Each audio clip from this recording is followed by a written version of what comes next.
Hola, hoy voy a llevarte a un lugar donde nunca pensaste encontrar respuestas. Entras por un camino polvoriento y lo primero que ves es una casa que parece muerta, con ventanas cerradas y la pintura cayéndose a pedazos, pero con las luces encendidas, como si alguien todavía viviera ahí. Te acercas y la cerradura oxidada cede sin esfuerzo. Dentro el aire está denso, lleno de polvo que brilla al contacto con la luz eléctrica.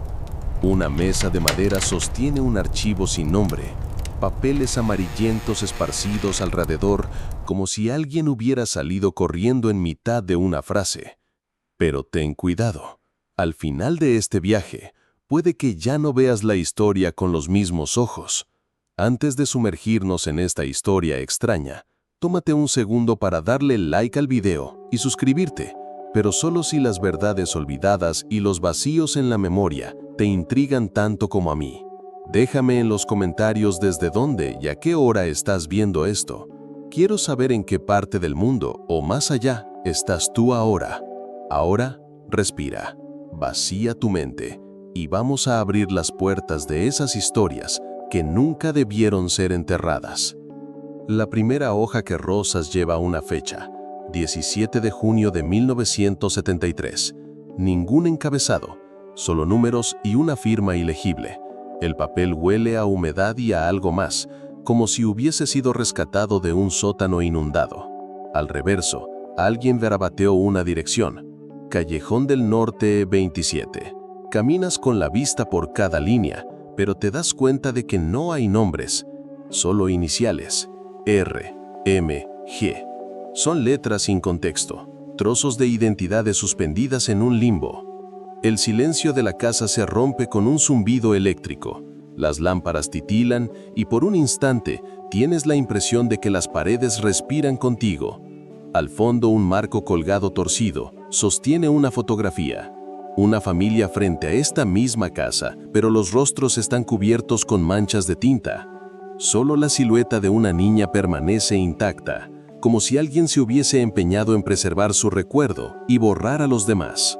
Algunos historiadores aún debaten si, en esos años, existió un programa secreto de archivos paralelos, documentos que se redactaban de forma oficial y otros, duplicados, que circulaban solo entre ciertos despachos. Unos dicen que era para proteger información sensible, otros aseguran que era una forma de manipular la memoria colectiva, decidiendo quién aparecía en la historia y quién era borrado con un simple tachón. En las paredes del pasillo ves marcas en lápiz, nombres escritos y luego borrados con goma, dejando la huella de una presencia que insiste, aunque ya no esté. Entre ellos se repite un apellido, Serrano. Buscas en tu memoria pero no reconoces a nadie con ese nombre.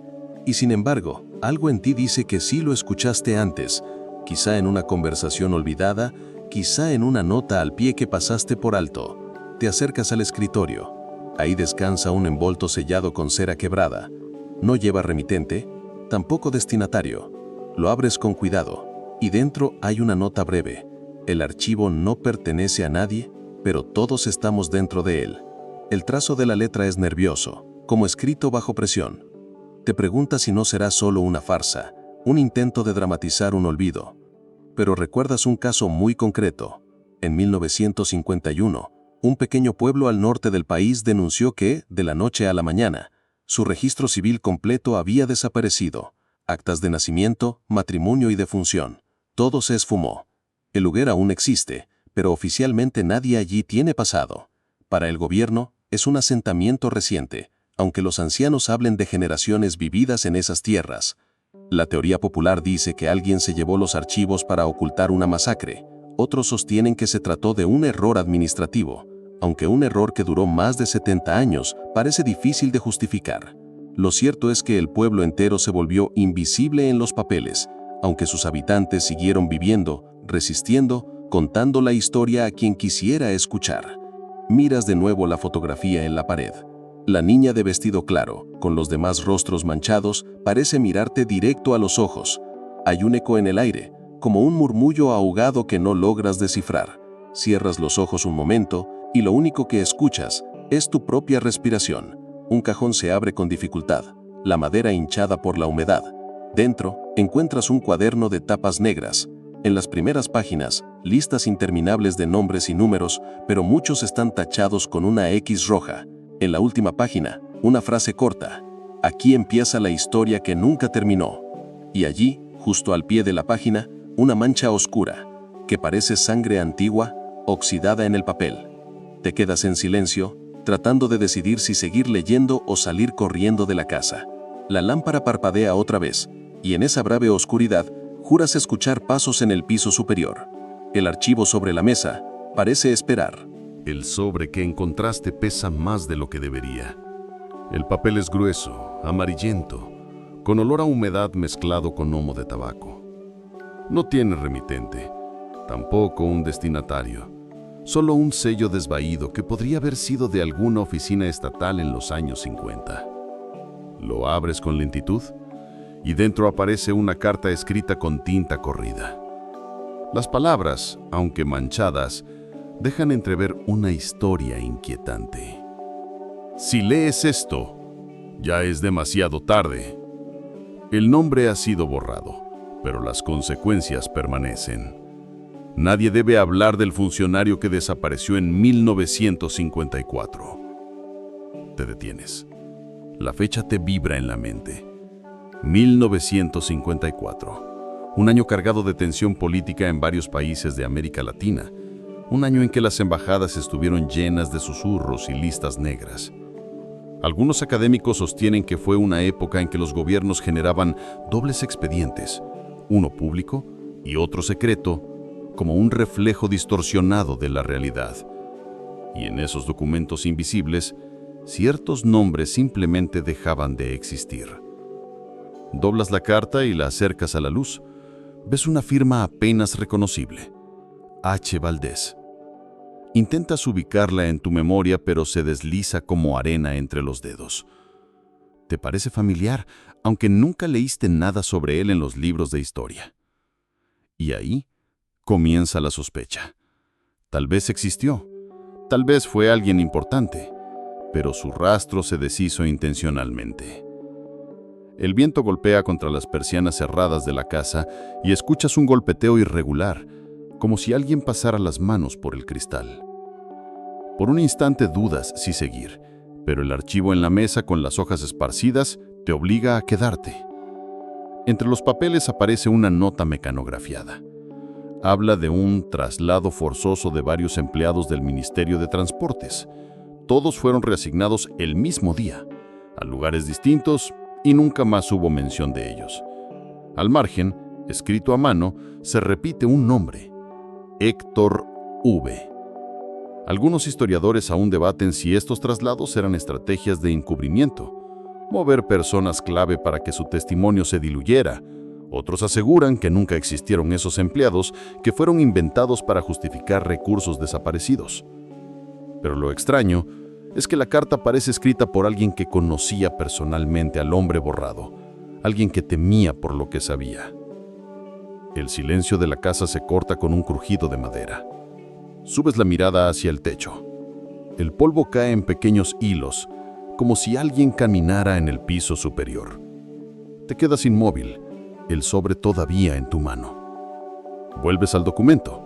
Hay una referencia que no puedes ignorar. Archivo C12, estantería baja, sótano del anexo. La imagen se clava en tu mente. Un sótano húmedo, cajas metálicas alineadas, estanterías oxidadas, papeles atados con cuerdas. Puedes casi oler el moho y el hierro oxidado. Cierras los ojos y recuerdas otra historia, una de esas que nunca llegaron a los titulares. Se habla de un archivo estatal en Guatemala que se incendió en 1965. Oficialmente, fue un accidente eléctrico. Sin embargo, los habitantes cercanos juraron haber visto hombres cargando cajas a camiones durante la noche anterior. Cuando las llamas devoraron el edificio, los papeles más comprometedores ya no estaban ahí. La versión popular dice que esos documentos contenían nombres de desaparecidos, funcionarios corruptos y planes nunca reconocidos. Y la carta en tus manos parece ser un eco de ese patrón. Alguien que existió, cuya huella se borró, y un archivo que nunca debía ser encontrado. Vuelves a examinar la firma. La tinta se ha desvanecido, pero hay un trazo peculiar, una curva que se repite en otras notas del expediente. Lo comparas con los márgenes de otros papeles y confirmas. La misma mano escribió varias veces, siempre dejando marcas nerviosas, como si esa persona supiera que cada palabra podía costarle la vida. Respiras profundo. El aire está más frío que antes, como si la temperatura hubiese bajado sin explicación. Guardas la carta en el sobre y dejas el resto sobre la mesa. Algo te dice que cada pieza que encuentres te acercará a un patrón más grande, pero también a un vacío cada vez más profundo. En ese momento, un silencio absoluto invade la casa. Ni el viento, ni el crujido, ni el zumbido eléctrico. Nada. Solo tu respiración. Te detienes. Es un silencio tan intenso que parece tener peso, como si alguien invisible estuviera esperando tu reacción. Das un paso atrás. La lámpara titila y proyecta sombras largas que se deforman en las paredes. En una de esas sombras ves la silueta de un hombre con sombrero, aunque frente a ti no hay nadie. Cierras los ojos y vuelves a abrirlos, la sombra ya no está. La carta de 1954 vuelve a tu mente, el funcionario borrado, el nombre apenas visible y la sospecha que crece. Tal vez no fue solo un nombre, tal vez fueron muchos, todos reducidos a iniciales, todos escondidos en sobres sin destinatarios. La sensación es clara. Este archivo no cuenta la historia oficial, cuenta la otra, la que nunca debió haberse escrito. Cruzas el pasillo oscuro y llegas a una puerta entreabierta. El olor cambia, humedad mezclada con tiza vieja y madera podrida. Empujas la puerta y entras en lo que parece haber sido un salón de clases. El aire es pesado, como si los recuerdos de cientos de niños aún flotaran suspendidos allí. Los pupitres están alineados, algunos rotos, otros cubiertos de polvo. Te acercas al más cercano y notas algo extraño. En la superficie, alguien grabó con una navaja unas iniciales, pero luego alguien más intentó borrarlas con tanta fuerza que la madera quedó raspada hasta lo irreconocible. En cada pupitre se repite la misma historia. Letras incompletas, nombres a medio tachar, huellas que insisten aunque las hayan querido desaparecer, como cicatrices en una piel que ya no puede sanar. Algunos historiadores aún debaten si en los años de la posguerra existió un programa para eliminar registros escolares de ciertos niños, especialmente aquellos cuyos padres habían sido marcados como subversivos. Unos aseguran que fue solo un rumor creado por el miedo. Otros sostienen que hay evidencia, listas de alumnos que figuraban en un año y luego, misteriosamente, ya no aparecían al siguiente. Nadie supo nunca a dónde fueron. Te acercas al escritorio del maestro. Encima hay un cuaderno de notas con la tapa desgarrada. Lo abres y encuentras páginas húmedas, manchadas, pero en una aún se distingue algo. Clase de 1957. Bajo ese encabezado, 24 nombres. Lo inquietante es que 7 están tachados con tinta roja y al lado de cada uno aparece la palabra traslado. Levantas la vista y te fijas en la pizarra del fondo. El polvo de tiza aún dibuja fórmulas incompletas y entre ellas alguien escribió una frase más reciente. Los olvidados no dejan de mirar. El trazo es tembloroso, como si hubiera sido escrito a oscuras, deprisa. Te detienes frente a la ventana rota. Afuera, el patio de recreo conserva columpios oxidados que crujen con el viento, aunque no sopla aire suficiente para moverlos. Los miras y sientes que alguien estuvo jugando allí hace apenas unos minutos. Cierran los ojos y escuchas, por un instante, la risa lejana de niños. Cuando los abres, el silencio vuelve a caer, pesado. Recuerdas una historia susurrada en los pueblos cercanos, que en ciertas escuelas rurales cada tanto aparecía un inspector que pedía listas de estudiantes. Nadie sabía de qué oficina venía. tomaba nota de algunos nombres y semanas después, esos alumnos ya no volvían. La versión oficial decía que habían sido trasladados a mejores escuelas en la ciudad, pero lo curioso es que jamás llegaron a esas otras escuelas. Era como si los hubieran borrado de un plumazo, tanto de los registros como de la memoria colectiva. Algunos profesores se atrevieron a hablar, pero sus voces quedaron grabadas solo en rumores. Uno de ellos dicen que escribió una carta a un diario denunciando la situación. Esa carta nunca se publicó, aunque en la hemeroteca existe un espacio en blanco en la edición de ese día, una página que debería contener un artículo, pero que aparece impresa sin texto, como si la tinta se hubiese borrado a propósito. Te sientas en uno de los pupitres. El frío de la madera te recorre la espalda. Pasas la mano por la superficie y sientes las hendiduras de lo que alguna vez fueron letras. Te concentras y logras distinguir algo. L. Serrano. Ese apellido otra vez, repitiéndose como un eco, primero en la casa, ahora en este pupitre. El reloj en la pared, detenido en las 11:43, parece observarte. ¿Imaginas el momento exacto en que se detuvo? ¿Fue el mismo instante en que cerraron la escuela? ¿O el segundo en que alguien decidió borrar a esos alumnos para siempre? La luz de la tarde entra por la ventana, tiñendo de naranja el polvo suspendido. Y ahí, en ese resplandor, jurarías ver siluetas diminutas moviéndose entre los pupitres como sombras de niños que siguen buscando su lugar en una lista que ya no existe. Respiras hondo. La sensación es clara. No solo borraron los nombres de los alumnos, intentaron borrar también su rastro físico, su memoria, sus huellas en los objetos cotidianos. Pero los pupitres, testarudos, aún guardan lo que no debía sobrevivir. Guardas el cuaderno del maestro bajo el abrazo. Algo en ti sabe que lo necesitarás más adelante. Al salir del salón, volteas una última vez y ves la pizarra. La frase sigue allí, más nítida que antes. Los olvidados no dejan de mirar. Y aunque la sala está vacía, sientes esos ojos puestos en ti. El pasillo se estrecha y la penumbra te empuja hacia una puerta metálica, más baja que el resto. La abres y un olor punzante te golpea. Alcohol, desinfectante rancio, un vestigio de hospital abandonado. El suelo está cubierto de mosaicos quebrados y en las paredes descascaradas cuelgan viejos anuncios médicos, ya casi legibles.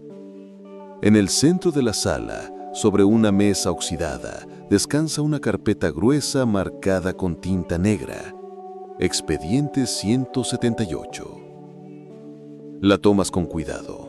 Las tapas se deshacen entre tus dedos y el polvo te quema la garganta.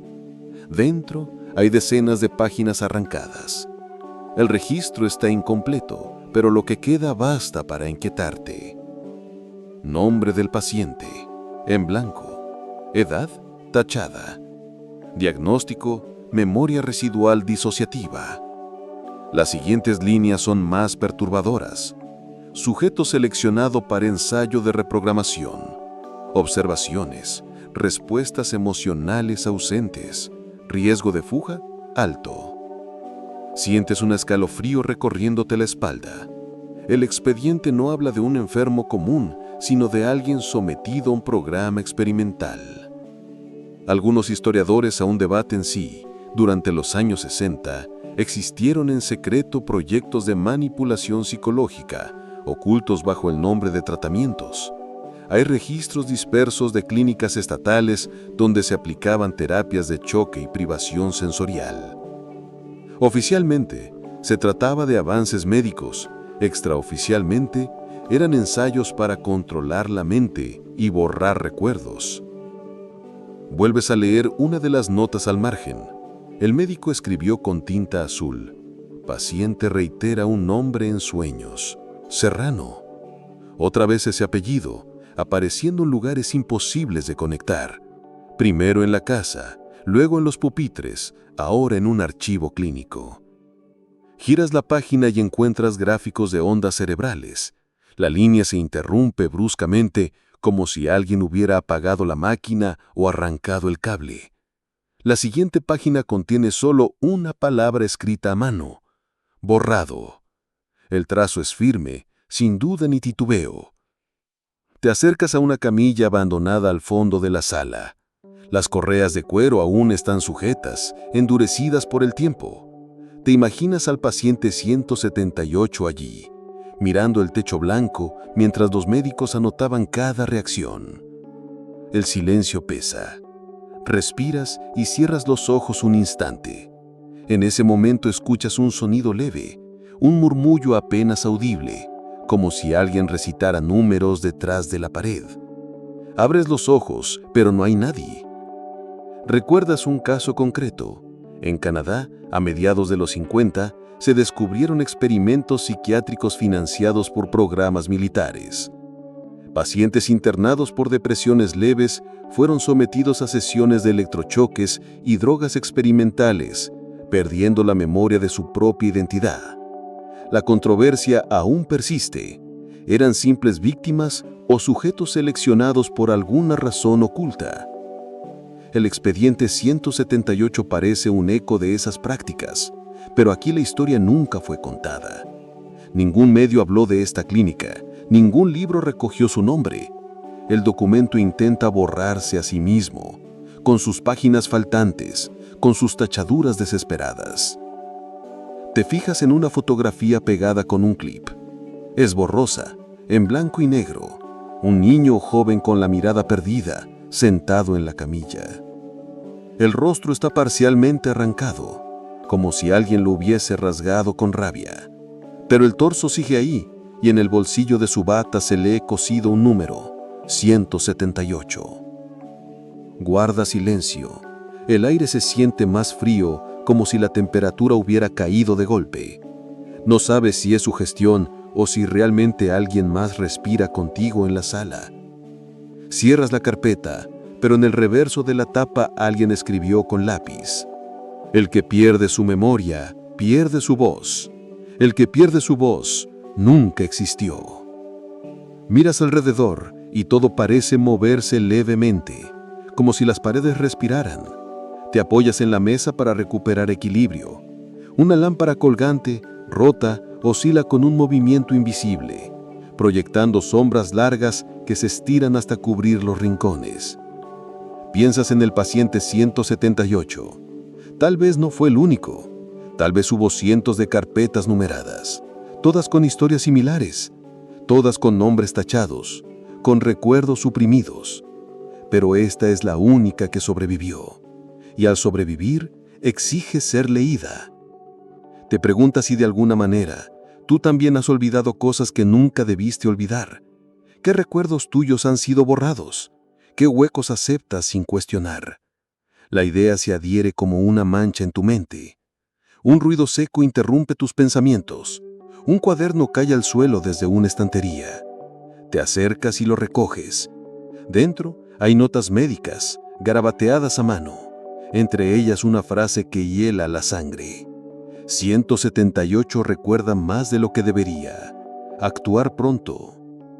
Cierras los ojos y dejas que el silencio se instale otra vez. Un silencio pesado, absoluto, que no es ausencia de sonido, sino presencia de algo que espera. El expediente 178 descansa ahora en tus manos.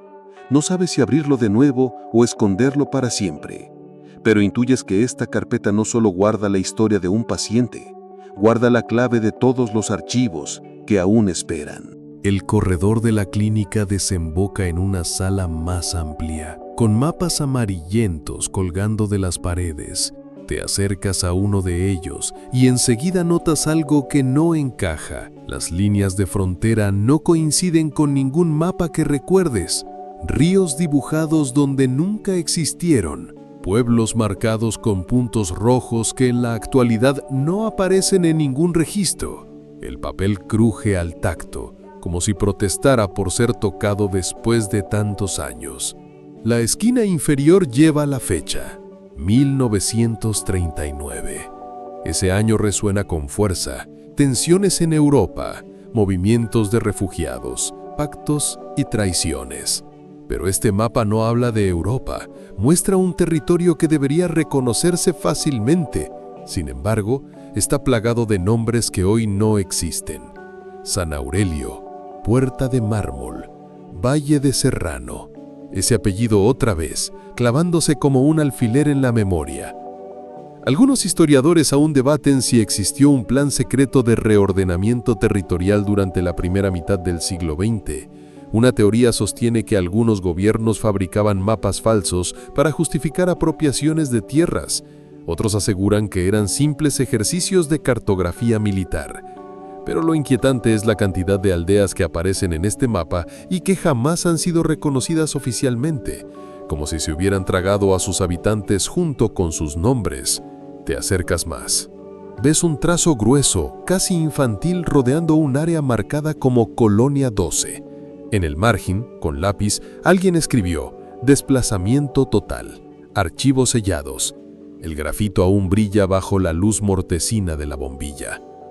¿Recuerdas un rumor de los pueblos fronterizos? Que a finales de los años 40 hubo comunidades enteras que desaparecieron de la noche a la mañana. La gente decía que fueron trasladados por razones de seguridad, pero nadie volvió a saber de ellos. Solo quedaron las casas vacías, las huellas de carros marcadas en la tierra y un silencio que todavía hoy parece respirarse en esas tierras. Te agachas frente a un cajón metálico lleno de papeles arrugados. Encuentras otro mapa, más reciente, fechado en 1962. En este, el mismo territorio aparece reducido, con menos pueblos y las líneas de frontera más definidas.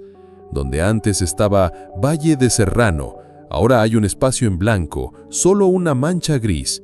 El contraste es brutal, como si en apenas 20 años un pedazo entero de la realidad hubiera sido arrancado. El silencio pesa. Tomas aire y cierras los ojos un momento. Te imaginas a los habitantes de esos pueblos mirando impotentes cómo los borraban de un papel y con ello de la historia. Un segundo de quietud, una pausa donde lo único que se escucha es el latido insistente en tus sienes. Vuelves al mapa original y lo comparas con el nuevo. Los contornos no coinciden del todo, como si hubieran forzado las líneas para encajar con otra narrativa. Ese ajuste irregular se convierte en símbolo de una verdad incómoda. Los mapas no solo muestran territorios, también deciden quién tiene derecho a existir. En un rincón de la sala descubres un estante con tubos de cartón, cada uno con un mapa enrollado. Al abrir el primero ves trazos a lápiz que parecen notas de un funcionario, flechas, números y un nombre repetido varias veces: Inspector H. Valdés. El mismo que aparecía en la carta de 1954, el nombre que ya comenzaba a disolverse en tu memoria. Ahora regresa, atado a este misterio de fronteras alteradas. El eco de una discusión académica flota en tu mente. Algunos investigadores han señalado que los mapas no solo registran espacio, también son armas políticas. Al redefinir un límite, se borran identidades enteras. Pero aquí, frente a ti, no es teoría, es evidencia. Un golpe seco interrumpe tus pensamientos. La ventana se cierra sola con violencia, aunque el aire dentro de la sala es inmóvil. El mapa tiembla en tus manos y casi se deshace en pedazos. Lo colocas sobre la mesa y ahí, bajo la luz, descubres algo más. Manchas circulares, como marcas de vasos de café. Alguien trabajó sobre este mapa, lo consultó una y otra vez hasta desgastarlo. Y entonces ves un detalle que te congela, una anotación en tinta roja al borde inferior del mapa de 1939. Dice: el archivo debe permanecer oculto, nadie debe recordar San Aurelio. Sientes un nudo en el estómago. El papel, el trazo, el olor del polvo, todo grita que alguien luchó por enterrar esas aldeas y lo consiguió. El silencio regresa, un silencio cargado, como si las paredes mismas quisieran guardar el secreto. Y en medio de ese vacío, el mapa frente a ti parece esperar, como si aún tuviera más que revelar. El aire de la sala se vuelve más pesado, como si los mapas mismos exhalaran una memoria que nunca debió salir a la luz. Pasas los dedos por los nombres borrados, aquellos que ya nadie pronuncia. San Aurelio, Puerta de Mármol, Valle de Serrano. La tinta parece querer desvanecerse bajo tu tacto, pero al mismo tiempo se aferra al papel como un último grito. Te inclinas sobre la mesa. En el margen de otro de los mapas, una letra pequeña casi ilegible se esconde en diagonal. Con esfuerzo, logras descifrar: los nombres no deben registrarse en actas públicas. Mantener bajo clave 178. Ese número otra vez, el 178, persistente como si fuera un punto de fuga donde todos los hilos de este rompecabezas convergeran. Antes en un expediente, ahora en un mapa, un código o quizá una celda. En ese momento notas algo extraño. El mapa de 1962, el más reciente, no solo elimina pueblos, también añade uno, un único nombre que nunca habías escuchado: Altos del Silencio. No aparece ningún registro histórico, pero en el papel está dibujado con una precisión obsesiva. Calles alineadas, una plaza central, un campanario. Un pueblo perfectamente delineado como si hubiera nacido completo de la nada. Las teorías sobre asentamientos fantasmas resurgen en tu mente. Hubo quienes aseguraban que durante las décadas más oscuras del siglo XX, ciertos gobiernos inventaban pueblos para justificar presupuestos o desviar recursos. Pero este caso es distinto. Altos del Silencio está trazado con tanto detalle que parece haber sido habitado, vivido, respirado, como si hubiera existido aunque ningún testigo lo recuerde. El reloj de la sala marca las 3 de la madrugada con un sonido metálico. La vibración hace que algunos tubos de cartón caigan al suelo. Al recogerlos, encuentras uno más pequeño, escondido entre los demás. Su interior guarda un mapa diferente, pintado a mano con acuarela. No es un documento oficial, sino casi un cuadro, con montañas, ríos y figuras humanas en miniatura. En el centro, un grupo de personas está dibujado de espaldas, formando un círculo alrededor de lo que parece un atril. La inscripción en la parte inferior dice: Acta de inauguración, Colonia 12. Tu respiración se acelera. Colonia 12. La misma que aparecía en el primer mapa con la nota de desplazamiento total. Y aquí, representada como si fuera un acto solemne, con testigos, como una ceremonia de fundación. ¿Quiénes eran esas personas? ¿Funcionarios? ¿Militares? ¿O simples habitantes entregados a una causa que nunca se registró oficialmente? Un escalofrío recorre tu espalda. La lámpara parpadea y el mapa parece cobrar movimiento por un instante. Las figuras de acuarela, inmóviles en el papel, dan la impresión de girar lentamente hacia ti. Cierras los ojos con fuerza, pero la sensación persiste, como si alguien te observara desde dentro del dibujo. El eco de pasos vuelve a resonar en el corredor. Pausados, firmes, cercanos. Detienes tu respiración. Nadie debería estar aquí a estas horas. El sonido se detiene justo frente a la puerta. Esperas unos segundos, que parecen eternos. Cuando reúnes valor para mirar, la rendija inferior muestra una sombra inmóvil esperando. El silencio se prolonga hasta que, sin previo aviso, la sombra se disuelve. La puerta permanece cerrada, pero la sensación de presencia sigue latiendo en la sala. Con manos temblorosas, vuelves a enrollar los mapas. Al hacerlo, un papel más pequeño cae al suelo. Es una hoja mecanografiada, apenas legible por la humedad, pero lo suficiente para descifrar una frase que hiela la sangre. El borrado de San Aurelio ha sido exitoso. El siguiente será Altos del Silencio. El pueblo inventado, el pueblo que apareció de la nada, condenado a desaparecer antes incluso de existir. La lámpara vuelve a parpadear. Un viento helado atraviesa la sala, aunque no hay ventanas abiertas, y entonces lo escuchas. Una voz lejana, apenas un susurro que parece provenir de entre los mapas. ¿Recuerdas mi nombre? Tu corazón golpea fuerte. La pregunta flota en el aire, imposible de ignorar. Y por primera vez entiendes que la historia que tienes entre las manos no solo habla de pueblos borrados, también de personas cuyos nombres, como esos mapas, fueron arrancados de la memoria. El eco de la frase aún vibra en tu cabeza. ¿Recuerdas mi nombre? Te sientas frente a la mesa con los mapas abiertos, como si solo así pudieras enfrentar la pregunta. Sabes que San Aurelio no fue solo un pueblo, fue un espacio habitado, con vidas, con historias que ahora yacen enterradas bajo la tinta borrada. Buscas entre los documentos del archivo hasta dar con una carpeta deteriorada, casi irreconocible. El lomo está cubierto de polvo, pero una etiqueta medio desprendida permite leer: Registro Censal, 1957, San Aurelio. La abres con cautela. Dentro, varias hojas mecanografiadas, las letras desvaídas por el tiempo. Los nombres aparecen alineados en columnas. Familias enteras, padres, hijos, abuelos. López, Medina, Serrano, Duarte.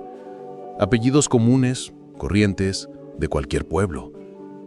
Pero en la última columna, junto a cada registro, una anotación extraña: 178.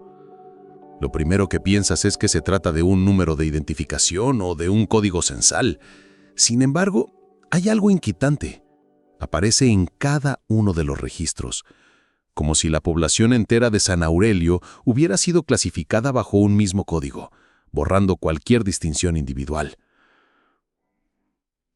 Al avanzar en las páginas, encuentras notas manuscritas en el margen. Se recomienda traslado inmediato al sector 178. Archivar bajo clave 178, confidencial. Ese número, omnipresente, parece devorar la identidad de cada habitante. No importa cuántos eran, ni sus nombres ni sus edades. Todos, absolutamente todos, terminan reducidos al mismo código. La carpeta incluye también fotografías pequeñas, pegadas en hojas amarillentas, retratos en blanco y negro de los habitantes del pueblo, rostros serios, miradas fijas a la cámara, niños uniformados para la ocasión. Y sin embargo, hay algo perturbador en ellas.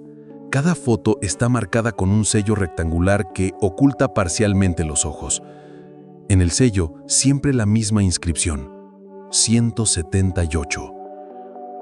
Intentas despegar uno de los sellos con cuidado, esperando revelar el rostro completo, pero el papel se deshace en tus dedos, como si la censura hubiera sido diseñada para ser irreversible. De repente, un detalle llama tu atención. Entre las fotografías hay una que no encaja. No es un retrato oficial, sino una instantánea tomada en la plaza del pueblo. Los niños corren alrededor de una fuente, las mujeres charlan sentadas en los bancos, los hombres cargan cajas desde una carreta. Una escena cotidiana, hasta alegre, y en el margen inferior una inscripción escrita a mano: Última fiesta en San Aurelio antes del traslado, 17 de agosto de 1957. La fecha coincide con un rumor que habías leído en crónicas antiguas: un pueblo entero que desapareció en menos de una semana bajo la excusa de una reubicación temporal. Nadie supo a dónde fueron llevados. Nadie volvió a escuchar sus nombres.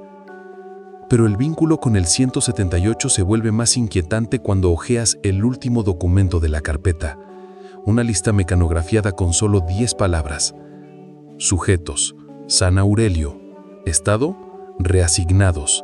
Clave final: 178. Concluido. El aire en la sala se vuelve sofocante.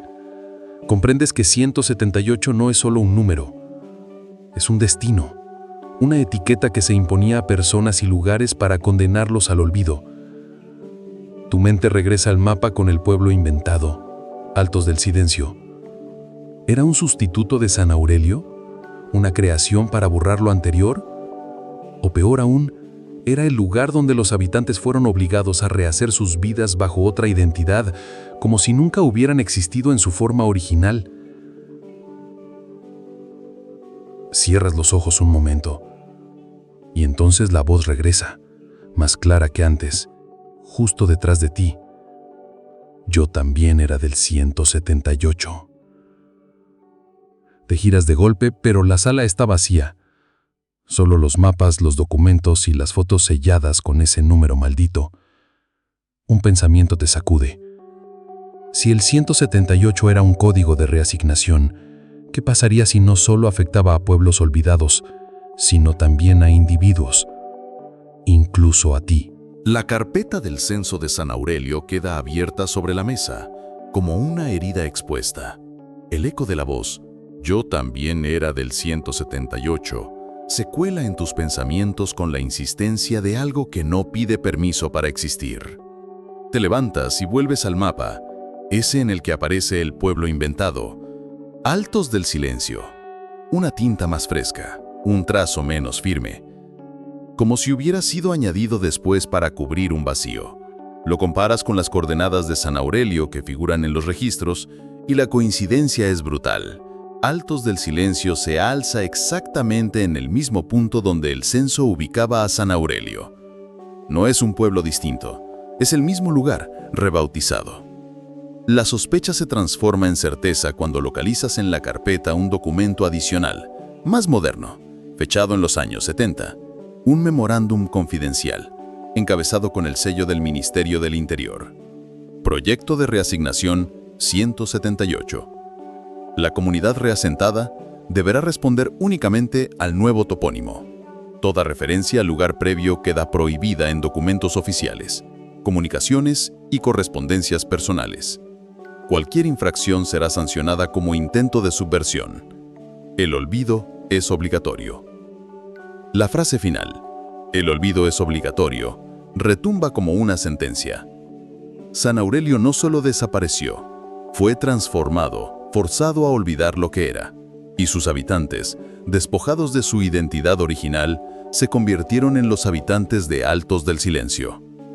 Intentas imaginar la vida en ese lugar después de la reasignación. Un pueblo que debe comportarse como si siempre hubiera existido bajo ese nombre, como si su historia anterior jamás hubiera ocurrido. Familias enteras obligadas a aprender una memoria falsa, a borrar recuerdos, a sonreír en fiestas inventadas. La opresión del silencio se hace tangible mientras revisas una serie de testimonios mecanigrafiados en hojas sin firma. No sabes quién los escribió, pero todos llevan la misma marca al final, un pequeño número 178 en la esquina inferior derecha. Uno dice, me llamaba Elena, pero me dijeron que mi nombre no estaba en la lista. Ahora soy Marta, a mis hijos les cambiaron los apellidos y cuando los llamo como antes, me corrigen como si hubiera cometido un error. No sé quién de nosotros recuerda la verdad y quién no. Otro. Cada vez que alguien pronuncia la palabra San Aurelio, la plaza queda en silencio. Nadie responde, nadie explica, como si la boca se secara de golpe, pero en los ojos de algunos todavía arde un miedo que no pueden apagar. Y otro más casi ilegible. No somos del 178, no lo éramos, pero si lo repetimos, tal vez nos convirtamos en ello. Tal vez así podamos seguir existiendo. Cierras las hojas con un temblor en las manos. Empiezas a comprender que el código 178 no era solo una clasificación. Era un mecanismo de reprogramación social, un borrado masivo de memoria e identidad. San Aurelio no murió en un traslado. Fue devorado por la ficción de Altos del Silencio. De pronto, un detalle te sacude. Entre los papeles hay un croquis sencillo, dibujado a lápiz. Representa la plaza central del pueblo, con una fuente en el medio. Pero alguien ha marcado con una X un rincón junto al campanario. Junto a esa X, una nota breve. Aquí aún recuerdan. El aire se enfría, como si las paredes del archivo te observaran. Sientes que no puedes quedarte en la sala, que la única forma de continuar es ir allí, a ese punto señalado, porque tal vez en Altos del Silencio todavía quede alguien que conserve la memoria de San Aurelio. Cierras la carpeta y tomas una decisión. Viajarás al pueblo, no como un investigador distante, sino como alguien que debe enfrentarse a las sombras del 178. Cuando apagas la luz del archivo, la voz regresa, más nítida, casi cercana a tu oído. Si vas, no preguntes por San Aurelio, pregunta por lo que falta. La decisión de viajar hasta Altos del Silencio se convierte en una urgencia que te acompaña incluso en el trayecto. El tren avanza lentamente entre montañas y valles desiertos, como si el paisaje supiera lo que escondes en la mochila, la carpeta del censo de San Aurelio y el croquis marcado con una X. Las ventanillas empañadas devuelven reflejos borrosos de tu rostro y a veces tienes la sensación de que no eres tú quien se refleja allí. Una sombra, una figura más joven, con ojos apagados, ocupa tu lugar por un segundo y luego desaparece. El revisor, un hombre de voz grave y movimientos cansados, revisa tu billete sin mirarte demasiado. Sin embargo, cuando le mencionas tu destino, sus ojos cambian. Altos del silencio, repite bajando la voz. Pocos van allí por voluntad propia.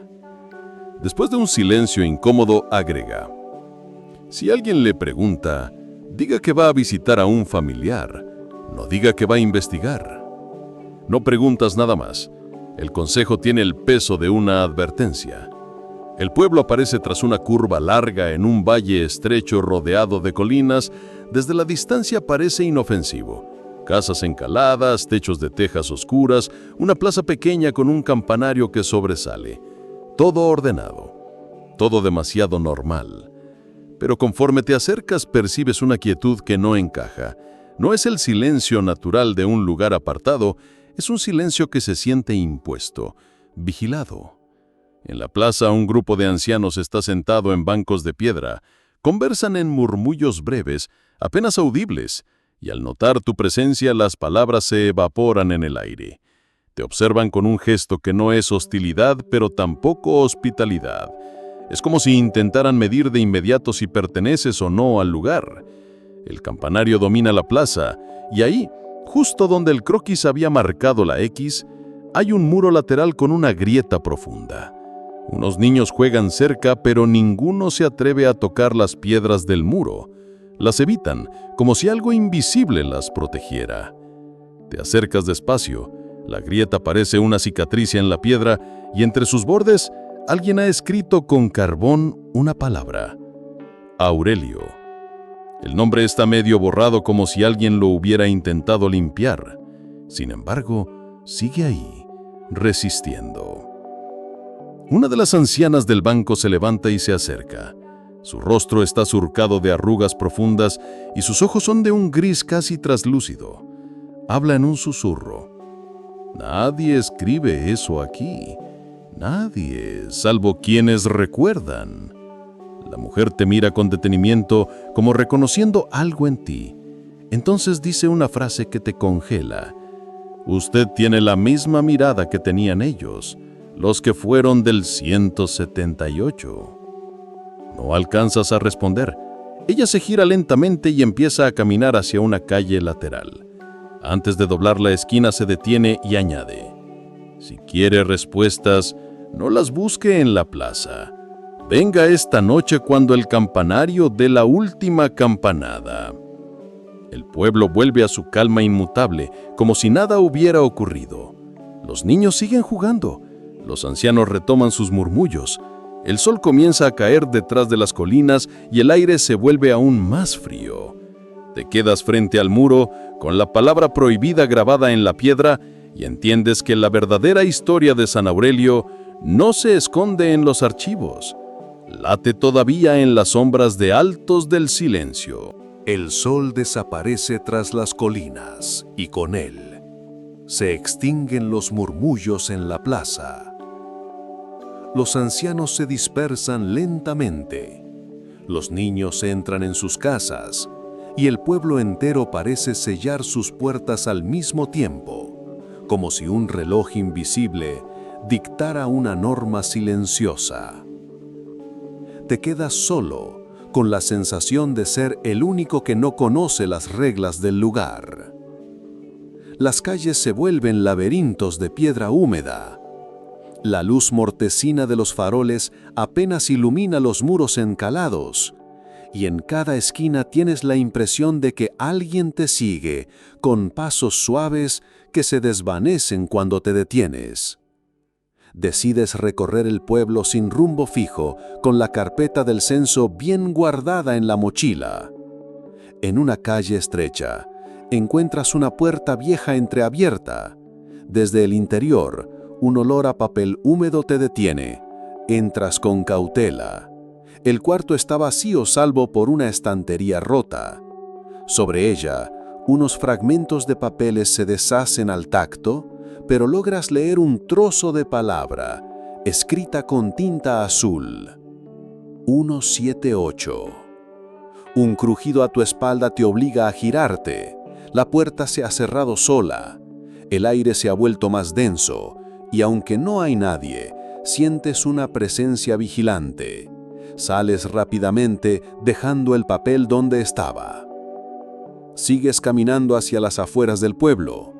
Allí, entre maleza y rocas, descubres un camino que lleva a lo que parece haber sido una escuela rural. El edificio está en ruinas, ventanas sin cristales, el techo hundido en varias partes, pupitres rotos esparcidos como huesos olvidados. Al cruzar el umbral, notas que el suelo cruje bajo tus pasos y en la pared del fondo alguien ha trazado con tiza números repetidos una y otra vez. 178, 178, 178, 178. Los números llenan el muro como una letanía, escrita por manos distintas, en épocas distintas. Algunos están frescos, otros casi borrados por el tiempo. El silencio es tan absoluto que llegas a escuchar tu propia respiración con nitidez incómoda. Y de pronto, un sonido rompe esa quietud. Una campanada lejana. No es la campana de la escuela derruida, sino la del campanario de la plaza. Una campanada grave, metálica, que se extiende por el aire. Y con ella, algo cambia. Sientes que el pueblo entero se contrae en un segundo de tensión invisible. Regresas hacia la plaza apresuradamente. Las calles están desiertas, pero en varias ventanas percibes rostros fugaces. Alguien corre una cortina al verte pasar. Otro apaga una lámpara de aceite con demasiada prisa. Nadie quiere que los veas despiertos a esta hora. Cuando llegas al campanario, la anciana ya está allí, de pie junto al muro donde viste el nombre prohibido. Sus ojos translúcidos parecen más claros a la luz de la luna. Con voz baja, como si temiera ser escuchada, dice: «Lo sabía. Usted también escuchó el llamado. Ahora puedo contarle lo que nadie en este pueblo se atreve a pronunciar en voz alta». Y señala con un dedo tembloroso hacia lo alto del campanario. Allí, entre las campanas cubiertas de polvo, alguien ha grabado un número. Brilla débilmente bajo la luna. La anciana no repite la palabra. Solo acaricia con la yema de sus dedos el número grabado en la piedra, como si fuera una herida que nunca cicatriza. Después te mira fijamente. No podemos hablar aquí, las paredes escuchan. Con un gesto apenas perceptible, te invita a seguirla.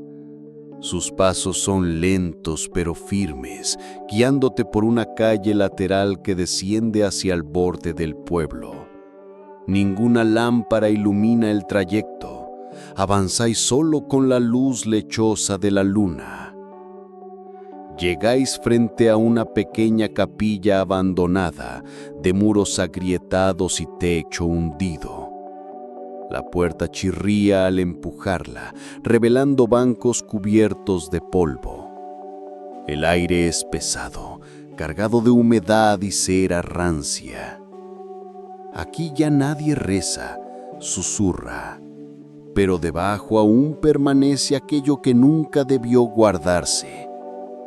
Camina hasta el altar y con un esfuerzo sorprendente para su edad, aparta una losa suelta del suelo. Bajo ella se revela una escalera angosta que desciende en espiral. Un olor a tierra húmeda y papel antiguo asciende desde la oscuridad. Baje conmigo, no tema. El descenso parece interminable. El aire se vuelve más frío a medida que bajáis, hasta llegar a un sótano abovedado, iluminado por un par de lámparas de aceite ya encendidas, como si alguien hubiera estado allí poco antes. La cripta está llena de cajas de madera apiladas, carpetas desbordadas de hojas amarillentas y objetos envueltos en telas que el tiempo ha ennegrecido. En el centro, sobre una tela de piedra, hay 3 elementos que destacan. un registro escolar con las páginas numeradas en orden, excepto por la página 178, que ha sido arrancada. Una muñeca de porcelana con el número 178 grabado en el cuello. Y un retrato colectivo en blanco y negro, los niños de una clase rural posando con seriedad. Donde debería estar el rostro de una niña en la esquina, alguien lo ha borrado con una mancha de tinta. Bajo la foto, una inscripción: Escuela de San Aurelio, curso 1954.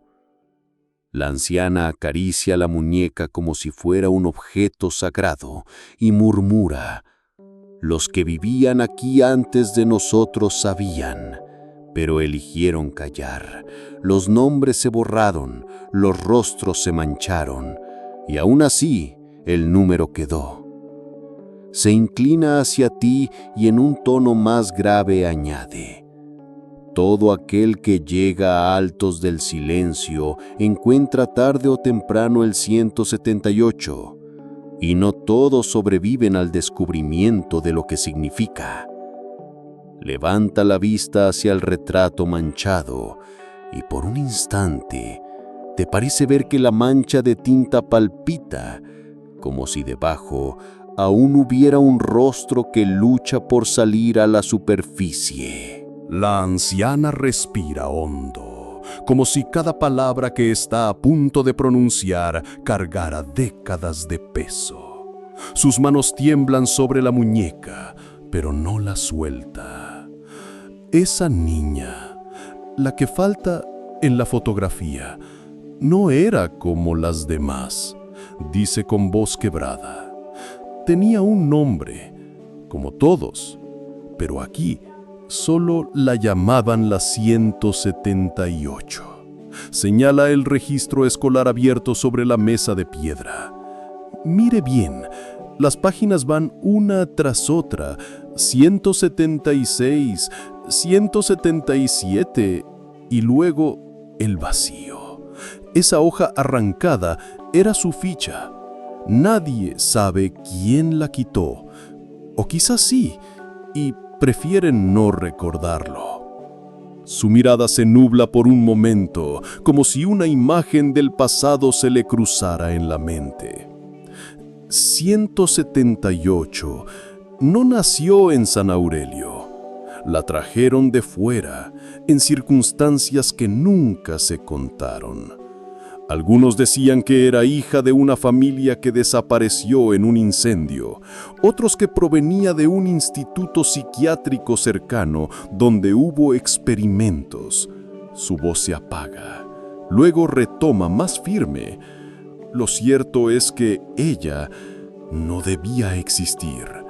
O mejor dicho, alguien decidió que su existencia debía borrarse, y aún así, la marca quedó en todas partes, en las muñecas, en las paredes de la escuela, en los archivos que nunca pudieron destruir por completo. Levanta el retrato de la clase, sus dedos acarician la mancha de tinta que parece absorber la luz. Yo la vi, confiesa, una niña de mirada demasiado seria para su edad. Estaba ahí, el día en que tomaron esta fotografía. Nadie se atrevía a ponerse a su lado. Todos los demás niños parecían alejarse de ella, aunque el maestro insistiera en formar una fila ordenada. De pronto, la lámpara de aceite parpadea, proyectando sombras que se estiran en las paredes de la cripta. La anciana baja la voz. La 178 no solo fue borrada de los registros, fue borrada de las memorias. Pregunte a cualquier habitante de este pueblo, le dirán que nunca existió. Y sin embargo, si escucha bien en las noches tranquilas, puede oír como los pupitres aún repiten su nombre. Un silencio espeso llena la sala. La anciana te mira directamente, con los ojos húmedos. Usted ha venido hasta aquí porque el pueblo mismo la ha llamado. Eso solo significa una cosa. El ciclo está a punto de repetirse. El aire en la cripta huele a humedad antigua y cera derretida. La anciana aparta con esfuerzo una caja de madera cubierta de polvo, donde el tiempo parece haberse detenido. Al abrirla, un crujido seco rompe el silencio. Dentro hay papeles doblados, carpetas con los bordes roídos y cuadernos sin tapas. El primero que sacas es una hoja suelta, amarillenta, con la caligrafía del maestro. Apenas se lee, pero entre frases inconexas destaca una línea. Se niega a responder cuando se le llama por su nombre. Solo reacciona al número 178. La anciana asiente en silencio, como si confirmara algo que llevaba años esperando. Rebuscas más. Encuentras un cuaderno escolar con dibujos infantiles, casas torcidas, figuras humanas de ojos vacíos, números repetidos una y otra vez en los márgenes. En la última página, con trazo fuerte, aparece escrito: No me olviden, yo soy 178. Un escalofrío recorre tu espalda. El siguiente hallazgo es una carta sin destinatario, escrita con prisa. Los hombres de bata blanca vinieron otra vez. Se llevaron a la niña. Dicen que no pertenece aquí, que su estadía es un error del registro. El maestro no quiso firmar, pero lo obligaron. No podemos detenerlos. El papel termina bruscamente, como si la pluma hubiese sido arrancada de la mano de quien escribía. Finalmente, en el fondo de la caja, un sobre sellado con cera rota. Dentro hay una fotografía incompleta. Una fila de niños en el patio de la escuela. El borde está arrancado, y justo en el espacio vacío debería estar alguien más. Lo extraño es que, bajo la luz tenue, el contorno de un cuerpo infantil se distingue vagamente, como si el papel aún guardara la silueta de la borradura. La anciana te mira, grave. ¿Ve? No soy yo la que inventa. El pueblo quiso callar, pero los objetos siempre guardan memoria. Aunque se intente arrancarla, aunque se queme, la verdad se filtra en los restos. Apenas terminas de leer la carta, la temperatura de la cripta desciende bruscamente. El aire se vuelve pesado, como si faltara oxígeno. Las velas parpadean todas a la vez, aunque no haya corriente alguna. Un sonido seco se escucha detrás de ti. Algo cayó al suelo, pero cuando giras, no ves nada. Solo el eco prolongado, vibrando en las paredes. La anciana rígida aprieta tu brazo. No debimos abrirlo todo. Entonces, entre las cajas resuena un murmullo. No es una voz clara, sino varias a la vez, como si decenas de niños hablaran en susurros dentro de un pozo. Al principio incomprensibles, hasta que poco a poco las palabras se ordenan. 178.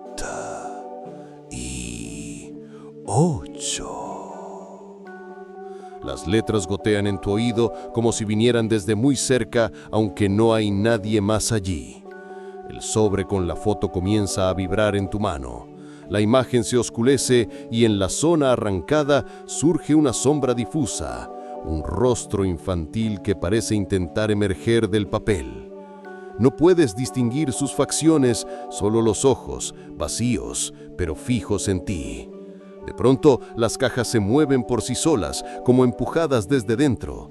La madera cruje y una carpeta cae abierta al suelo, dejando ver páginas en blanco que se llenan lentamente de escritura, como si una mano invisible estuviera escribiendo ahora mismo.